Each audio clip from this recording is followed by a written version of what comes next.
3 अक्टूबर को अनुज सरकारी के वहाँ ऐसा क्या हुआ जिससे लोग इनके ऊपर मधुमक्खियों की तरह टूट पड़े। माँ की गाली देते हुए कहें कि तुम हमारी फीस तय करोगे। ये कल वाला है, फिर से आ गया और इसको पीटो के ऊपर आरोप है कि आप अस्पताल में जैसे दाखिल हुए डॉक्टर के ऊपर हथौड़े से हमला किया। सिपाही पंकज कुमार और डॉक्टर अनुज सरकारी के मामले में अब सिपाही पंकज कुमार को जमानत मिल गई है और वो अपने घर पहुंच गए हैं। इस वक्त हम खैराबाद के मंझरिया गांव में मौजूद हैं। हमारे पीछे आप पंकज कुमार का मकान देख सकते हैं। पंकज कुमार भी हमारे साथ मौजूद हैं। आइए जानने की कोशिश करते हैं कि ऐसी कौन सी बात हो गई या ऐसा कौन सा कृत्य उन्होंने कर दिया कि डॉक्टर के जो कर्मचारी थे इनके ऊपर टूट पड़े और इस तरीके से पीटा, इतनी बेरहमी से पीटा कि कई दिनों तक उनके शरीर पे उस घाव के, उस चोट के निशान मौजूद थे। आइए उनसे बात करते हैं और जानने की कोशिश करते हैं कि 3 अक्टूबर को अनुज सरकारी के वहाँ ऐसा क्या हुआ जिससे लोग इनके ऊपर मधुमक्खियों की तरह टूट पड़े। सर, उस दिन क्या हुआ? आप पत्नी को दिखाने गए डॉक्टर अनुज सरकारी को वहाँ, तो ऐसा कौन सी बात हो गई जिससे वो लोग आपको पीटने लगे? 3 तारीख को सर हम अल्ट्रासाउंड के लिए लिखे, उन्होंने अल्ट्रासाउंड के लिखा, हम अल्ट्रासाउंड करा के लाते हैं। जैसे ही उनको दिखाते हैं कि सर ये रिपोर्ट है, तो उन्होंने कहा कि रिपोर्ट तो नॉर्मल है। फिर हमने कहा सर आपने जहाँ भेजा था अल्ट्रासाउंड सेंटर पे वहाँ 1100 रुपये लिया गया, क्योंकि हमारे वहाँ 800 ही लगता है। कहीं नहीं, यहाँ 1100 ही लगेगा। हम कहा सर 1100 ज़्यादा है। उसके बाद तुरंत जैसे सुने ज़्यादा है, तुरंत माँ की गाली देते हुए कहें कि तुम हमारी फीस तय करोगे। डॉक्टर आपको गाली दिए? तुरंत गाली दे दिए। फिर हम कहे गाली क्यों दे रहे हैं, इतने पे भड़क गए, उठ के मार दिए। मेज के उस पार थे, हम इस पार थे, मार दिए तुरंत। उसको स्टाफ बाहर का जब सुन पाया कि मार पीट हो रही है तो तुरंत हमारे ऊपर टूट पड़ा, 15 की संख्या में लगभग। जांच के बारे में जब आपने इंक्वायरी की तो इस पे डॉक्टर गाली देते हुए आपको मार दिए? जी बिल्कुल, इतना। हाँ, मतलब आप ये सोचिए, आप किसी भी डॉक्टर के पास जाइए, वो कंसल्टेंट होते हैं, कंसल्ट की फीस लिए। जांच के नाम पे तो पेशेंट को बिल्कुल आज़ादी होनी चाहिए। वो जांच कहीं से भी कराएं और कहीं से ला करके उनका काम बस रिपोर्ट देखना है। जांच को लेकर के इनका आरोप है कि वो तुरंत इनको मारने पीटने लगे। उसके बाद क्या हुआ सर? फिर वहाँ मेरा 2 साल की फाइल थी, वहाँ से क्या क्या दवा इलाज चला था। पत्नी को वो छूट गया, आधार कार्ड, पैन कार्ड, ये तीनों चीज़ छूट गया था। तो फिर मैं अगले दिन मैं जाता हूँ अकेले लेने के लिए, 4 अक्टूबर को अगले दिन। तो उसमें हिम्मत हम नहीं जुटा पा रहे थे कि उसके अंदर जाएं। फिर हम डर रहे थे, तो आधा घंटा सोचने विचार हमने पुलिस को फ़ोन किया कि भैया हमारी मदद करिए, थोड़ा हमारा दिलवा दीजिए। 112 की PRV आती है, उसके साथ हम जाते हैं और जैसे मैं पहुंचता हूं उन्होंने पहचान लिया। फिर हमारी पिटाई और उन दोनों PRV वालों फिर उसकी पिटाई करने लगे।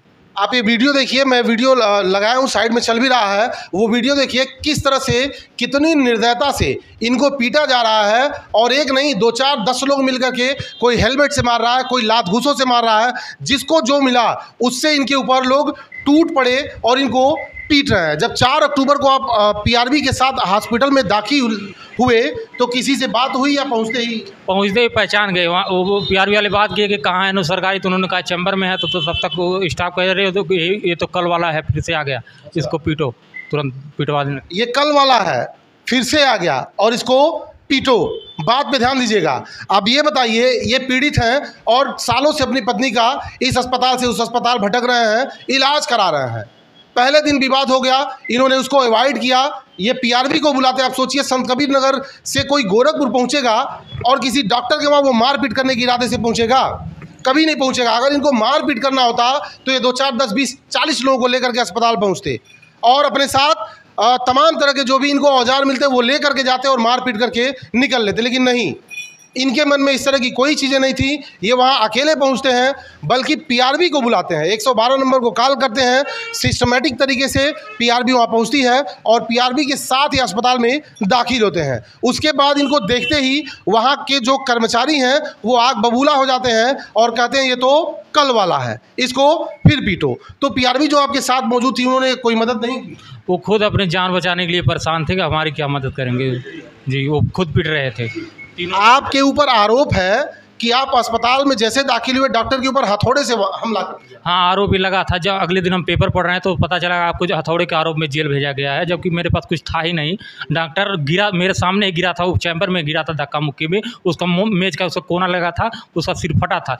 उसके बाद फिर अगले दिन हमको बताया जाता कि आपको हथौड़ी आपको आरोप में भेज दिया गया जेल। मेज से चोट लगा और उसको हथौड़े का रूप दे दिया गया उसको। पहले दिन जब आप लोग गए थे, ये बच्चा था साथ में, ये बच्चा आप देखिए क्या उम्र होगी? 4 साल। 4 साल। और पत्नी साथ में थी जी। क्या दिक्कत है उनको? पेट में समस्या थी। पेट में समस्या थी। ये 4 साल का बच्चा, आप इस बच्चे को देख सकते हैं, इस मासूम को लेकर के लोग इलाज कराने गए थे। इनको क्या पता कि जिस भगवान के घर पे जा रहे हैं वही भगवान इनके ऊपर टूट पड़ेगा और इन लोगों के लिए काल बन जाएगा। बहरहाल जो मारपीट इनके साथ हुई वो तो हुई ही, इसके बाद इनको जेल भी भेज दिया गया। आप सोचिए, अगर विवाद 2 लोगों में होता है तो दोनों लोगों की तरफ से कार्रवाई होती है, क्योंकि गलती किसी एक की नहीं होती है। हो सकता है इनकी गलती रही हो, लेकिन जिस तरह से इनके साथ सलूक किया गया, जिस तरह से इनको पीटा गया, क्या इनका मुकदमा दर्ज नहीं होना चाहिए? आपको बता दें, उत्तर पुलिस में ये भी सिपाही के रूप में कार्यरत है। 1 साल से पत्नी के इलाज के चक्कर में इन्होंने ड्यूटी छोड़ी हुई थी। तो ये कैसे संभव हो सकता है? वो गोरखपुर मुख्यमंत्री का जिला है जहां सबके साथ न्याय होता है। ऐसा दावा किया जाता है सबका साथ सबका विकास। तो इनका साथ कहाँ है? यह विभाग के आदमी है, उत्तर प्रदेश पुलिस के आदमी हैं, और इनका एक भी मुकदमा अभी तक दर्ज नहीं किया गया। आपने तहरीर दी थी कैंट? 3 तारीख को मैंने तहरीर दी। उसके बाद तुरंत वो सब एक्टिव हो गया कि यार सिपाही कैसे मार दिया, चलो जाओ इसका मेडिकल कराओ। जीडी में डाल के, तस्करा डाल के हमको मेडिकल भेजा जाता है, होमगार्ड के साथ मेडिकल करा के जैसे याद है तब तक मामला कोई ऊपर से दबाव आ जाता है। फिर उसके बाद बताते हैं कि आप घर जाइए, अब कुछ होने वाला नहीं। अच्छा, मतलब आपका कोई मुकदमा अभी तक अभी तक नहीं। फिर 4 तारीख को मैंने तहरीर दिया, मुझे बैठा लिया गया थाने में, तो पत्नी मेरी तहरीर दी, तब भी उस पर कोई कार्रवाई नहीं हुआ।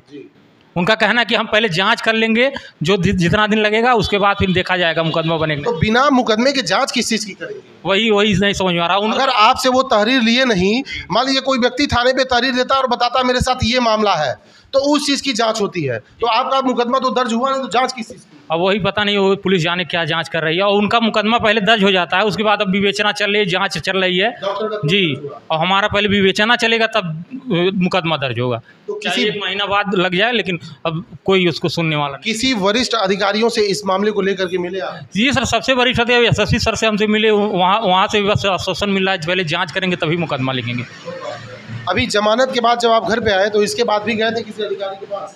पत्नी गई थी सर। पत्नी गई थी। फिर वही के आश्वासन मिला कि जांच चल रही है। मतलब आश्वासन पे आश्वासन दिया जा रहा है। आप सोच सकते हैं ये कैसी न्याय व्यवस्था है। एक का मुकदमा तुरंत लिखा जाता है और एक को कहा जाता है कि जांच होगी, इसके बाद तुम्हारा मुकदमा दर्ज किया जाएगा। अब हाल ये है, आप सोच लीजिए, आम जनता से लेकर के राजनेता तक, मीडिया तक इनके समर्थन में रोड पे आ चुकी है। रोज कोई भूख हड़ताल पे बैठ रहा है तो कोई मार्च निकाल रहा है, लेकिन इसके बावजूद भी अधिकारियों के कान पे जूं तक नहीं रेंग रहा है और इनके पक्ष में कोई कार्रवाई नहीं हो रही है। तो क्या लग रहा है आपको? सर क्या बताएं, अब उल्टा हमारे साथ हो रहा है। पहले हम मार भी खाए, जेल भी गए, और कुछ हमारा मुकदमा भी नहीं दर्ज कर रहा है। वो सर जिस दिन हम 4 तारीख को अगले दिन हम जाते हैं, हमको बैठा लिया गया थाने पे, तो वहाँ डिस्कशन बहुत देर तक होता है कि यार इसको जेल, उसकी पत्नी अड़ जाती है कि इसको जेल भेजेंगे। जेल भेजने के लिए पुलिस 2 घंटे, मैं जीडी कार्यालय में ही मुझको बैठाया गया था। 2 घंटे मंथन हुआ कि इसको छोटी धारा में तो जाएगा नहीं, 7 साल से कम सज़ा में इसको 300 साल लगा के भेजा जाए तभी ये जा सकता। पुलिस अपने मजबूरी में 300 साल लगा के हमको जेल भेजी। अच्छा जी, 300 साल लगा के आपको जेल भेजी? जी। और कोई चर्चा उनकी तरफ से डॉक्टर के खिलाफ इस तरह की? कुछ नहीं सर, कुछ नहीं। ऊपर से कहीं से दबाव बता रहे थे कि ऊपर से दबाव आ रहा है जी। उनके कोई रिश्तेदार ADG हैं कहीं के, वही बता रहे हैं। अभी आपकी नौकरी भी छूट गई है जी, और आपके ऊपर मुकदमा भी दर्ज हो गया है, तो आगे की लड़ाई आप कैसे लड़ेंगे? सर आगे की लड़ाई जनता लड़ रही है, हम क्या कर सकते हैं। अनुशासन के नाम पे हम चुप रहते हैं जी। जनता से उम्मीद है, सरकार से उम्मीद है, SSP से उम्मीद है, और किससे करें उम्मीद। खैर, आवाज़ उठाइए और इस पीड़ित के साथ खड़े होइए। वीडियो को अधिक से अधिक शेयर करिए ताकि सिपाही पंकज कुमार को न्याय मिल सके और जो इनके साथ हुआ वो किसी और पेशेंट के या किसी और तीमारदार के साथ न हो। इसलिए आवाज़ उठाइए। जांच के नाम पे बिल्कुल आज़ादी होनी चाहिए। जहां सहूलियत रहेगा पेशेंट को, वहां जाकर के जांच कराएगा और वहां की जांच डॉक्टर को पेश करेगा। मैंने एक वीडियो इस मामले पे भी बनाया था कि हर व्यक्ति आज की डेट में पत्रकार है। किसी अस्पताल में, किसी विभाग में, या शिक्षा विभाग हुआ, अस्पताल मेडिकल विभाग हुआ, या कोई भी विभाग हुआ, अगर आप किसी विभाग में जाते हैं और आपके साथ जैसा व्यवहार किया जाता है, लिखिए सोशल मीडिया पे, बताइए लोगों को, और उन महोदय को भी टैग करिए जिनके विभाग में आप गए हैं, जो वहाँ का वरिष्ठ अधिकारी है, ताकि लोगों को भी पता चले कि आम जनता के साथ कैसा व्यवहार किया जा रहा है। ऐसी और भी खबरें देखने के लिए देखते रहिए न्यूज़ ऑन द वे।